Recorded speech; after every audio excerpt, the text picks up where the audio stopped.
بسم اللہ الرحمن الرحیم۔ السلام علیکم۔ پاک وطن ٹی وی نیو یارک کے کراچی اسٹوڈیو سے وجیح احمد صدیقی خصوصی ویلاگ کے ساتھ آپ کی خدمت میں حاضر ہیں۔ فلسطین کے صدر محمود عباس نے دنیا کو جھنجھوڑ کر رکھ دیا ہے اور جو کچھ انہوں نے اقوام متحدہ کے 80ویں اجلاس میں تقریر کرتے ہوئے کہا وہ سب کے لیے آنکھیں کھول دینے کے لیے کافی ہے، ساری دنیا کے لیے آنکھیں کھول دینے کے لیے کافی ہے۔ انہوں نے کہا کہ اسرائیل جو کچھ کر رہا ہے وہ صرف جارحیت نہیں ہے بلکہ جنگی جرم اور انسانیت کے خلاف جرم ہے۔ ہم اسرائیلی وزیر اعظم نیتن یاہو کی گریٹر اسرائیل کی کال کو مسترد کرتے ہیں اور اس کی شدید مذمت کرتے ہیں۔ ایک مجبور ریاست اور مجبور لوگوں کا سربراہ یا حکمران یا لیڈر صرف یہی کر سکتا ہے، تو اس حوالے سے ہمیں غور کرنا ہوگا۔ یہ شخص محمود عباس، اس کو امریکہ نے ویزا ہی نہیں دیا کہ وہ اقوام متحدہ کے اجلاس میں جا کر تقریر کر سکے، اسے ویڈیو لنک پر لیا گیا۔ فلسطینی صدر محمود عباس کو اسرائیلی دباؤ پر امریکہ نے ویزا نہیں دیا۔ انہوں نے ویڈیو لنک کے ذریعے خطاب کیا۔ انہوں نے کہا کہ میں آج جب کہ آپ سے مخاطب ہوں، ہمارے فلسطینی عوام غزہ کی پٹی میں تقریباً 2 سال سے نسل کشی، تباہی، بھوک اور بے دخلی کی جنگ کا سامنا کر رہے ہیں۔ محمود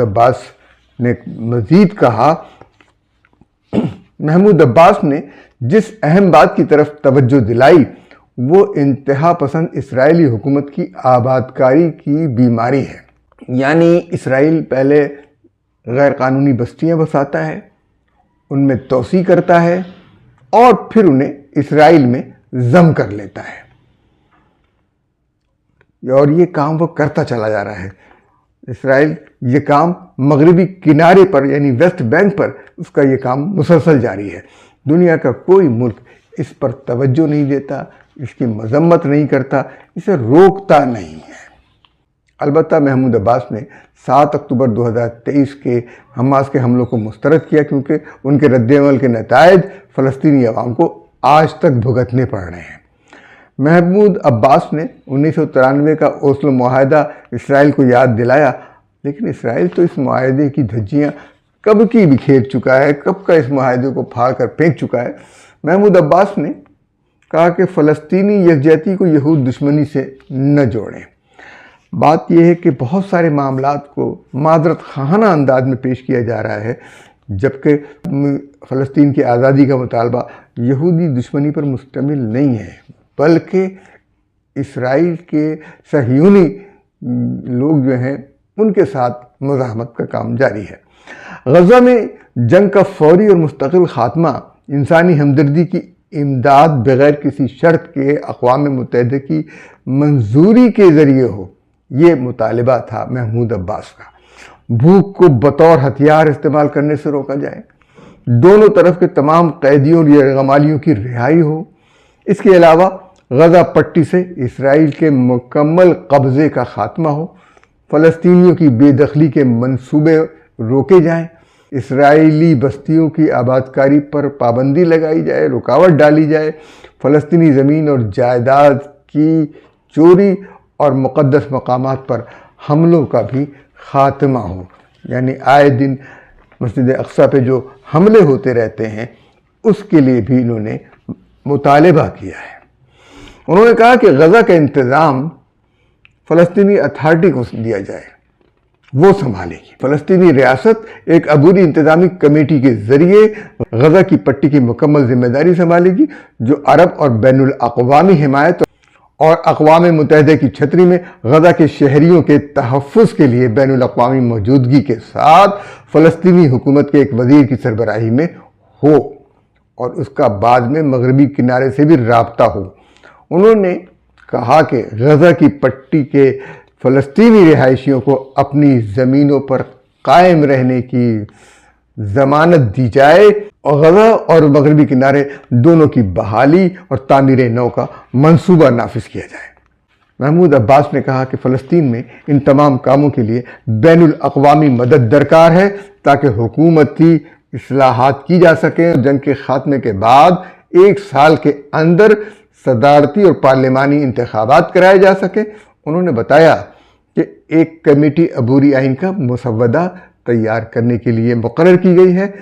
محمود عباس کی تقریر کچھ امید افزا بھی ہے اور بہت درد کے ساتھ سننے والی بھی ہے۔ اپنے اندر کے اختلافات بھی نظر آتے ہیں اور دوسرے لوگوں کی جاہریت بھی نظر آتی ہے۔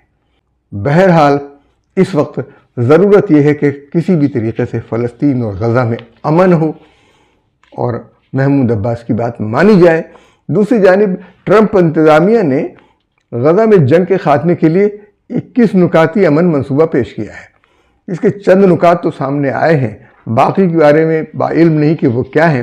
ٹرمپ انتظامیہ کی جانب سے یہ منصوبہ سعودی عرب اور فرانس کی میزبانی میں 2 ریاستی حل پر ایک کانفرنس میں پیش کیا گیا تھا، لیکن امریکہ نے اس بنیاد پر اس کانفرنس میں شرکت نہیں کی کہ اس موقع پر فلسطینی ریاست کو تسلیم کرنا حماس کو انعام دینے کے یا فلسطینی مزاحمت کو انعام دینے کے مترادف ہوگا۔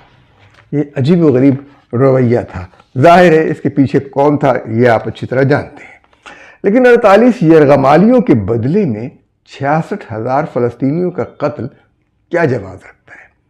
اسرائیلی وزیر اعظم نیتن یاہو کی حکومت اسرائیل میں چند بیساکھیوں پہ کھڑی ہے، چند ووٹوں پہ، وہ کسی وقت بھی گر سکتی ہے۔ وہ اس قتل عام کے ذمہ دار ہیں نیتن یاہو۔ صرف اپنی حکومت کو بچانے کے لیے انہوں نے یہ قتل عام شروع کیا ہے، جس طریقے سے مودی نے یہ کام کیا تھا، پہلگام کا ڈرامہ رچایا تھا اور اپنے ملک پر جنگ مسلط کروائی تھی، اور پھر جو کچھ ہوا آپ کے سامنے ہے۔ نیتن یاہو صرف اپنی حکومت کو بچا رہا ہے اور اسرائیل مغربی کنارے کی کراسنگ کو غیر معینہ مدت تک بند کرنے کے بارے میں سوچ رہا ہے۔ بات یہ ہے کہ اسے موقع چاہیے، وہ اپنے سرحد میں توسیع چاہتا ہے۔ مزاحمت اگر غزہ سے ہوئی تو اسرائیل نے حملہ مغربی کنارے پر بھی کیا، لیکن یہ ہم نہیں کہتے کہ ادھر اور ادھر دونوں طرف۔ سوال یہ ہوتا ہے کہ یہ کب امن ہوگا؟ اس کے لیے دونوں کا امن کے قیام کے لیے فریقین کا متفق ہونا ضروری ہے۔ اسرائیل امن کے لیے تیار نہیں ہے۔ امریکہ کے 21 نکات میں سب سے بڑا نقطہ یہ ہے کہ غزہ میں حماس کے بغیر ایک نئی انتظامیہ ہو۔ محمود عباس نے اس کا نقشہ پیش کر دیا ہے اور اقوام متحدہ کی سیکورٹی فورسز بھی وہاں موجود ہوں گی۔ امریکہ کے تمام 21 نکات جب تک ہم مزید اس پر بات کریں گے دیکھا جائے گا کہ وہ کیا کیا ہیں، ان کے پہلو کیا ہیں، ان کے اثرات کیا ہوں گے۔ لیکن اسرائیلی اپوزیشن اور یرغمالی خاندانوں نے نیتن یاہو پر اپنی سیاسی بقا کے لیے جنگ کو طول دینے کا الزام لگایا، لیکن اسرائیلی اپوزیشن یہ کہہ رہی ہے کہ غزہ سے اسرائیلی فوج کا انخلا نہ کیا جائے۔ تو امن کیسے ہوگا؟ یرغمالی کیسے چھوٹیں گے؟ یہ نہیں معلوم۔